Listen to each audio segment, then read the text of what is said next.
Depuis les années 60, notre pays s'est enrichi d'une soixantaine de parcs naturels, 10 parcs nationaux, dont 3 qui sont situés dans notre région, Vanoise, Cévennes et Écrin, mais aussi une cinquantaine de parcs naturels régionaux. Le 51e est tout récent puisqu'il a été officiellement créé le 26 janvier dernier. C'est le parc naturel régional des Baronnies provençales. Il est situé à la fois sur Rhône-Alpes et sur Provence-Alpes-Côte d'Azur, à cheval sur la Drôme et les Hautes-Alpes. C'est d'ailleurs dans la Drôme, à Sahune, qu'est situé le siège du parc. Et c'est dans la Drôme, à Grignan, que nous attend sa directrice adjointe Gilberte Brémond. Bonjour Gilberte Brémond. Alors, quelle est déjà la différence entre un parc national et un parc naturel régional ? Il y a une grande différence. Un parc national, c'est une volonté de l'État de protéger un territoire des espèces en danger. C'est un peu une mise sous cloche qui vient d'en haut. Un parc naturel régional, c'est une volonté d'un territoire d'obtenir ce label de parc naturel régional, une volonté de la société civile et des élus. C'est vraiment un projet qui vient d'en bas et qui est une volonté. Et c'est un territoire, un parc naturel régional où l'on vit. Oui, alors les contraintes ne sont pas les mêmes, effectivement, quand on a un parc national et un parc naturel régional. Non, pas du tout. Je ne sais même pas s'il faut appeler ça des contraintes, c'est des choses d'évidence. De toute façon, dans un parc naturel régional, c'est la loi de l'État qui s'applique. On peut y chasser, on peut y construire, c'est de la compétence des maires et de l'État. Par contre, on travaille ensemble sur un code de bonne conduite. Ouais. Alors Gilbert, vraiment, comment a été défini, délimité, en fonction de quels critères, en un mot, quelle est la raison d'être de ce nouveau parc naturel régional ? Bien, déjà, comme je vous le disais, c'est une volonté locale. Ensuite, il y a tout un cheminement, une procédure à faire pour devenir parc naturel régional. Donc, le territoire interpelle les régions et on détermine ensemble un périmètre.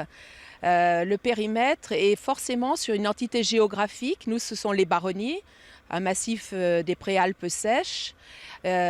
Ensuite, on fait une étude d'opportunité, de faisabilité, voir si le territoire est suffisamment pertinent, avec un environnement important à protéger, à préserver.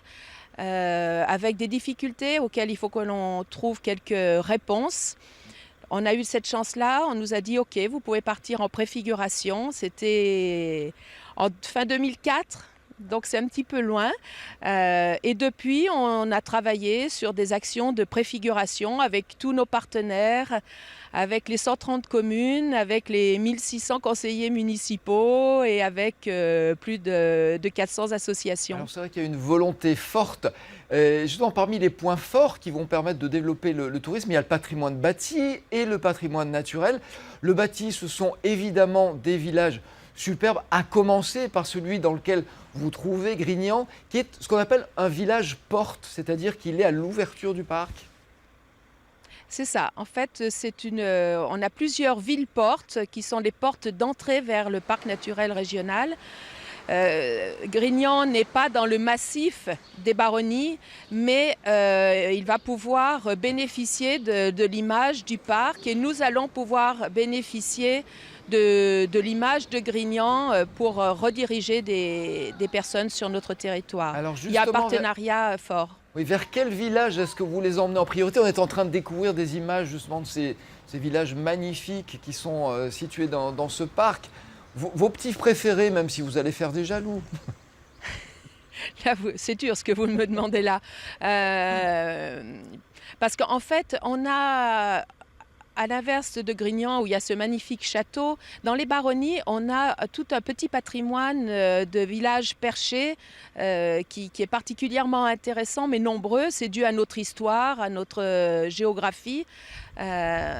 Donc évidemment, là où nous avons le siège, à Sahune, le vieux village est magnifique, mais on a plein de sentiers de randonnée qui peuvent vous amener au Poix de Sigillat, qui peuvent vous amener à Nyons, à Bulle-les-Baronnies. Mais il faudrait que je vous les cite tous et je sais que je vais faire des jaloux là. Je sais que je vous mets dans l'embarras, il faut tous aller les voir, il faut y passer du temps, il faut faire le tour de tous ces villages. Concernant le patrimoine naturel, c'est vrai qu'on peut trouver des paysages absolument magnifiques. Est-ce qu'il y a des espèces animales ou végétales qu'on ne trouve pas ailleurs ? Déjà, comme on est dans un environnement qui a été protégé d'une certaine façon, puisqu'on n'a pas eu de grosses industries et que le territoire a été beaucoup travaillé par l'agriculture, on a plus de 2000 espèces végétales et plus de 250 espèces animales. Donc évidemment, ça en fait quelques dizaines qui sont protégées au niveau national ou européen. Mais une espèce, on a 4 vautours sur les baronnies provençales, les 4 espèces qui existent au niveau national, les vautours fauves, vautours moines, le percnoptère et le gypaète barbu qui est en train de revenir un peu tout seul. Et ça, c'est suivi par une association de vautours en baronnie.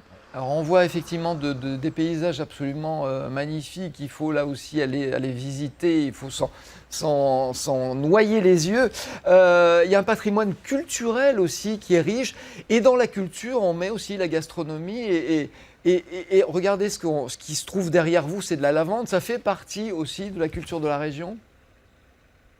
Complètement. Ça fait tellement partie de la culture de la région que c'est devenu l'emblème du parc naturel régional des Baronnies provençales. Dans son logo, vous avez la lavande et la montagne.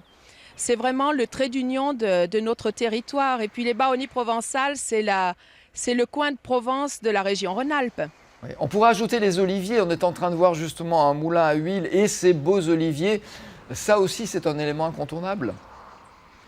Mais on a la chance sur ce territoire d'avoir 16 produits marqués, des AOC, AOP, et l'olive et l'huile d'olive de Nyons est une production emblématique du territoire, comme peut l'être le petit épeautre, comme le vin, évidemment. On a la chance d'avoir un cru à vin sobre dans les Côtes-du-Rhône et d'avoir un coteau des Baronnies. C'est pas tout le monde qui a un vin de pays au nom de son territoire. Voilà. Et puis on dira un dernier mot des activités qu'on peut exercer, parce qu'on le sait, les activités sportives sont très réglementées dans les parcs nationaux. En revanche, dans les parcs naturels régionaux, on est ouvert à des activités, on peut exercer le parapente, les trails et bien d'autres choses chez vous. Exactement. On ne fait pas n'importe quoi. C'est justement l'intérêt du parc, c'est d'aider à faire des activités nombreuses mais respectueuses, et on y arrive tout à fait. Si on prend l'exemple de la Via Ferrata sur Bulle-les-Baronnies, c'est une des plus grandes d'Europe, 1,7 km de tracé. Il y a le chou des montagnes sur le site de la Via Ferrata, qui est une espèce protégée. Un travail avec les services de l'État, avec les équipeurs, avec la commune de Buy et le parc a permis de la réaliser. C'est pas parce qu'il y avait une espèce protégée, on en a fait même un atout. Effectivement. Merci beaucoup Gilberte Brémond d'être venu nous parler avec des étincelles dans les yeux et l'amour dans la voix de votre région et de ce parc que vous avez défendu pendant très longtemps et qui a fini par se faire. On en est ravis pour vous.